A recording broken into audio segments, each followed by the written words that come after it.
अगर आप लोग भी रोज रोज टिंडे, तोरई, लौकी खाकर अगर बोर हो चुके हैं तो आप इस कटहल की रेसिपी को ज़रूर बनाकर ट्राई कर सकते हैं, जो कि बहुत ही ज़्यादा स्वादिष्ट बनकर तैयार होती है। तो चलिए कटहल की रेसिपी शुरू करते हैं। इसके लिए मैं 750 ग्राम के करीब कटहल लेकर आई थी। कटहल को मैंने बाजार से ही कटवा लिया था। कुछ इस तरीके से इसका ऊपर का छिलका और इसे पीसेस में कट करके उन्होंने मुझे दे दिया था। अब हमने गैस पर प्रेशर कुकर रखा है। प्रेशर कुकर को गर्म करके उसमें मैंने 2 गिलास पानी डाला। इसके साथ ही जो कटहल है उसको मैंने धो लिया था। धोने के बाद उसको भी मैंने प्रेशर कुकर में डाल दिया। इसके साथ ही अब हम इसमें 1 चम्मच नमक डालेंगे और 1 छोटे चम्मच ही मैंने इसमें हल्दी पाउडर डाला है। दोनों चीजों को डालकर मिक्स कर दिया है और प्रेशर कुकर की लिड लगाकर कम से कम 1 विसल आने तक के लिए इसे अच्छे से बॉईल कर लेंगे। जैसे ही प्रेशर कुकर में 1 विसल आ जाए तभी हमें गैस को बंद कर देना है और इसे ठंडा होने के लिए रख देंगे। अब मैंने एक बाउल में 1 तेज पत्ता लिया है, 3 लौंग लिए, 1 छोटा सा टुकड़ा मैंने दालचीनी का लिया है, 3 चम्मच के करीब अब हम इसमें फ्रेश दही डालेंगे। ये देखिए मैं बड़े स्पैचुला से डाल रही हूँ, इसीलिए आप 3 चम्मच के करीब इसमें फ्रेश दही डाल दीजिए। दही डालने के बाद 1 चम्मच हम इसमें नमक डालेंगे, 1 चम्मच मैंने सूखा धनिया पाउडर डाला है, 1 चम्मच ही मैंने इसमें हल्दी पाउडर डाला है, 1 चम्मच मैंने इसमें कश्मीरी देगी मिर्च पाउडर डाला है। सभी बेसिक मसाले डालने के बाद अब हम इसे दही के साथ मिक्स कर लेंगे। ये देखिए बिल्कुल अच्छे से हमने सभी चीजों को मिक्स कर लिया और इसका ये हमने एक पेस्ट बनाकर तैयार कर लिया। मैं इसमें लहसुन अदरक का पेस्ट डालना भूल गई थी, इसीलिए मैं इसमें बाद में लहसुन अदरक का पेस्ट डाल रही हूँ। अगर आपके पास लहसुन अदरक का पेस्ट नहीं है तो घर पर लहसुन और अदरक दोनों को ही बिल्कुल बारीक कूट लीजिए और उन्हें इसमें डाल दीजिए। लहसुन अदरक का पेस्ट डालने के बाद अब मैंने इसे अच्छे से मिक्स कर लिया है। मिक्सचर हमारा बनकर तैयार हो चुका है। जो हमने प्रेशर कुकर को ठंडा होने के लिए रखा था, ये देखिए वो भी बिल्कुल अच्छे से ठंडा हो चुका है और जो हमने कटहल पकने के लिए रखा था, देखिए वो भी बिल्कुल अच्छे से पक चुका है। अब हम कटहल को इसमें से निकाल लेंगे। प्रेशर कुकर में से कटहल को निकालने के बाद अब हम इसे एक बाउल में निकाल लेंगे और जितना भी कटहल का पानी है, जिस पानी में हमने कटहल को बॉईल किया है, उसको हमें नहीं फेंकना है। लास्ट में हम इस पानी का ही यूज इसमें करेंगे। देखिए कटहल को मैंने प्रेशर कुकर से निकाल लिया। कटहल को हमें बिल्कुल भी ज्यादा ओवर कुक नहीं करना होता, सिर्फ हमने इसको नमक और हल्दी डालकर बॉईल करना है, जिससे कि इसके अंदर तक जो फ्लेवर है वो बिल्कुल अच्छे से आ जाता है।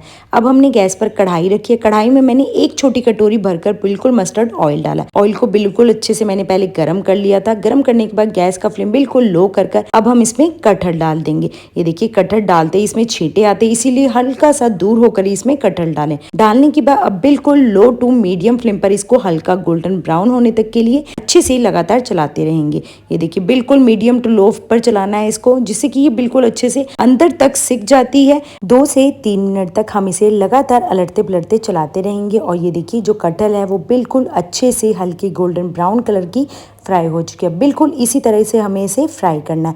अब हम सभी कटहल को कढ़ाई में साइड में लगाकर निकाल लेंगे और इसी तरह से जो बाकी बची हुई कटहल है उन्हें भी हम बिल्कुल मीडियम टू हाई फ्लेम पर लगातार चलाते रहेंगे। इसी तरह से हमने बाकी जो बची हुई कटहल थी उसे भी फ्राई कर लिया है।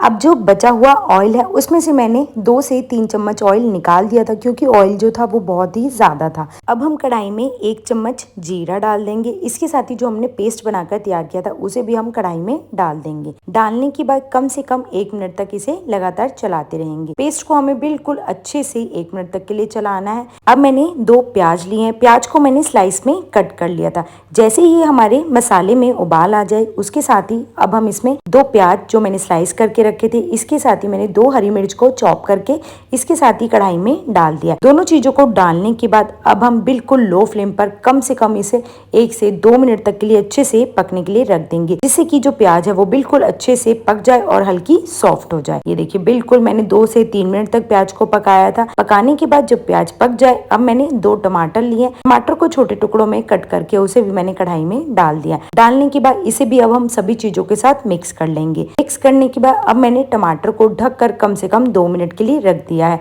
जिससे कि टमाटर भी अच्छे से पक जाएंगे। और ये देखिए 2 मिनट बाद टमाटर में से बिल्कुल अच्छे से ऑयल रिलीज हो चुका है, तो समझ लीजिए कि जो टमाटर है वो बिल्कुल अच्छे से पक चुके हैं। मसाला हमारा बनकर बिल्कुल तैयार हो चुका है। अब जो हमने कटहल को फ्राई करके रखा था उन्हें हम कढ़ाई में डाल देंगे। मैं कटहल थोड़ा सा ग्रेवी वाला बना रही हूँ, इसीलिए जिस पानी में मैंने कटहल को बॉईल किया था उसके साथ ही मैंने कढ़ाई में कटहल को भी डाल दिया है। दोनों चीजों को डालने के बाद अब हम इसे अच्छे से मिक्स कर लेंगे और गैस का फ्लेम मैंने बिल्कुल हाई कर दिया है। हाई फ्लेम पर मैंने कम से कम इसे 1 मिनट तक लगातार चलाया था। अब जो इसमें तेज पत्ता और जो हमने दालचीनी का टुकड़ा डाला था उसे हम इसमें से निकाल देंगे। अगर आप चाहें तो इसमें खड़े मसालों को रख सकते हैं।